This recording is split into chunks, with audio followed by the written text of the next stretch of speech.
पिया फाइनली अलियार को बोल देती है कि मेरी तुमसे शादी नहीं हो सकती, तुम्हारा बाप मेरे बाप का बहुत बड़ा दुश्मन है। अब तो अलियार को भी पता चल गया होता है कि उसके बाप का ताल्लुक एक कब्जा माफिया से है। अलियार को उसका बाप सेठ दाऊद बोल देता है कि अलियार इन सब मामलात से दूर रहो वरना मैं अपना खूबसूरत बेटा खो दूंगा। बस फिर ये बात करते ही सेठ दाऊद अपने ऑफिस में चला जाता है और वहाँ पर मुंशी से बोलता है कि मैं अब क्या करूँ, मैं बहुत ज्यादा परेशान हूँ। घर में जाऊँ, बेटा और बीवी इतने ज्यादा सवाल करते हैं कि मैं हैरान होता हूँ आखिर इनको क्या जवाब दूँ। मुंशी बोलता है सेठ तुम टेंशन ना लो, इन सब मामलात की जड़ असलम है, हम असलम को नहीं छोड़ेंगे। दाऊद बोलता है मैं सोच रहा हूँ आखिर ये काम किससे करवाऊं। तो उसका मुंशी बोलता है मैं तो यही कहूंगा ये काम तुम सांवल को दे दो, सांवल उसके मोहल्ले में भी रहता है, सांवल जैसे तैसे करेगा उस लड़की को हमारे सामने ले आएगा, वो हमें ना नहीं कर सकता। और फिर आप दूसरी साइड पर देखेंगे अलियार बेचारा बहुत ज्यादा परेशान होता है क्योंकि इस बेचारे ने पिया को बहुत ज्यादा कॉलें की होती है। पिया उसकी एक कॉल भी नहीं उठाती और ना उसे कोई जवाब देती है। अलियार को अब ये समझ नहीं आ रहा होता कि मैं ये मामला कैसे ठीक करूं। पिया भी इससे नाराज हो गई।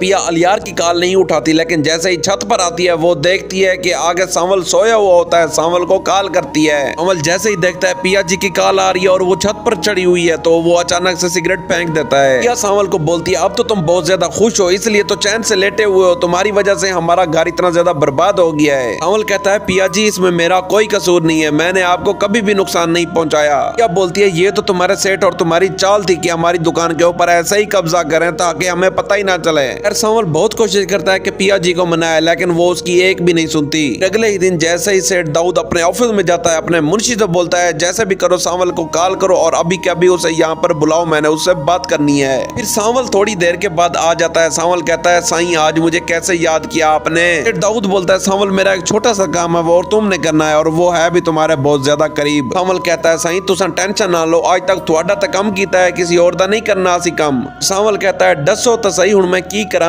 सेठ दाऊद कहता है सांवल असलम के पास मेरी एक अमानत है और वो अमानत मुझे तुमने दिलवानी है। सांवल कहता है ऐसी कौन सी अमानत है जिसके आप पीछे लगे हुए हैं और वो असलम के पास है। बाकी से सेठ दाऊद बोलता है जो उसकी बेटी पिया है, असलम जब जुआरी था वो जुए में अपनी बेटी को हार गया था, वो मेरी अमानत है, जैसे भी करो वो लड़की इधर ले आओ। बस फिर सांवल जब ये बातें सुनता है तो अपने हाथ मजबूत करने लग जाता है। उसका दिल चाह रहा होता है कि उसी टाइम ही सेठ दाऊद के ऊपर हमला कर दे लेकिन वो बर्दाश्त करता है। इधर तो सांवर बेचारा फंस गया होता है। एक उधर सेठ दाऊद इसके ऊपर ऐसे काम डाल रहा है कि पिया इसके ऊपर चेक कर रही है। पिया ये भी बोलती है तुम सेठ दाऊद के साथ मिले हुए हो, कि सांवल का कोई भी कसूर नहीं होता, वो पिया की हेल्प करता है लेकिन पिया उसे मानती नहीं है। बस फिर अगले दिन असलम का दरवाजा नॉक होता है। असलम जैसे ही उठकर देखता है तो आगे से मुंशी खड़ा होता है। असलम बहुत ज्यादा गुस्से में आ जाता है। असलम बोलता है तुम्हारी हिम्मत कैसे हुई मेरे दर पे आने की। वहाँ पर पिया ऊपर से ये सारी बातें देख रही होती है और सुन रही होती है। मुंशी बोलता है क्यों असलम आज तो मुझे पहचानने से भी इनकार कर दिया, तुम्हें वो याद नहीं है तुम अपनी बेटी हमारे पास हार गए थे जुए में। असलम बोलता है खबरदार जो मेरी बेटी का नाम भी लिया तो मैं तुम्हारी जबान खींच लूंगा। आगे से मुंशी बोलता है जो भी करना है कर लो, मैं सेठ दाऊद की तरफ से तुम्हें वार्निंग दे रहा हूँ, तुम बच के रहो। जो बातें नीचे हो रही होती हैं कि असलम पिया को जुए में हार गया था, ये सारी बातें पिया ऊपर से सुन रही होती है। पिया बेचारी बहुत ज्यादा परेशान हो जाती है, उसको रोना भी आ रहा होता है और उसके दिमाग घूम रहा होता है, उसे बहुत ज्यादा तेजी से चक्कर आ रहे होते हैं, उसे कुछ भी पता नहीं होता कि उसके साथ क्या हो रहा है। वो ऐसे ऐसे उसका ब्लड प्रेशर जो होता है बिल्कुल डाउन होता जाता है और वो ऐसा ऐसा बेहोश हो रही होती है। फिर वो जो मुंशी होता है वो उधर से ही चला जाता है। असलम दरवाजा बंद करके जैसे ही पीछे मुड़ता है वो देखता है पिया की हालत बहुत ज्यादा नाजुक होती है। वो बहुत परेशान हो जाता है और कहता है पिया तुम्हें क्या हो गया है, लेकिन उसी टाइम पिया गिर जाती है दरवाजे से लाकर और बहुत ज्यादा नीचे गिर पड़ती है। पिया बेचारी को कोई होश नहीं होता कि उसके साथ क्या हो रहा है, लेकिन वो दिल में बहुत ज्यादा उसे गहरा सदमा लग गया होता है। वो ये चीजें बर्दाश्त नहीं कर सकती क्योंकि वो बहुत ज्यादा नाजुक होती है, वो ये सदमे बर्दाश्त नहीं कर पाती। असलम जल्दी से आता है और पिया को उठा लेता है। अगले ही दिन तबीयत खराब होने की वजह से पिया यूनिवर्सिटी में नहीं जाती तो आगे से अलियार आता है और पिया की दोस्त से पूछता है आज पिया क्यों नहीं आई। तो आगे से पिया की दोस्त बोलती है यार अब पिया का दिल टूट गया है, वो बहुत ज्यादा नाजुक मिजाज है, उसका जब दिल टूट जाता है तो उसे कोई भी चीज अच्छी नहीं लगती।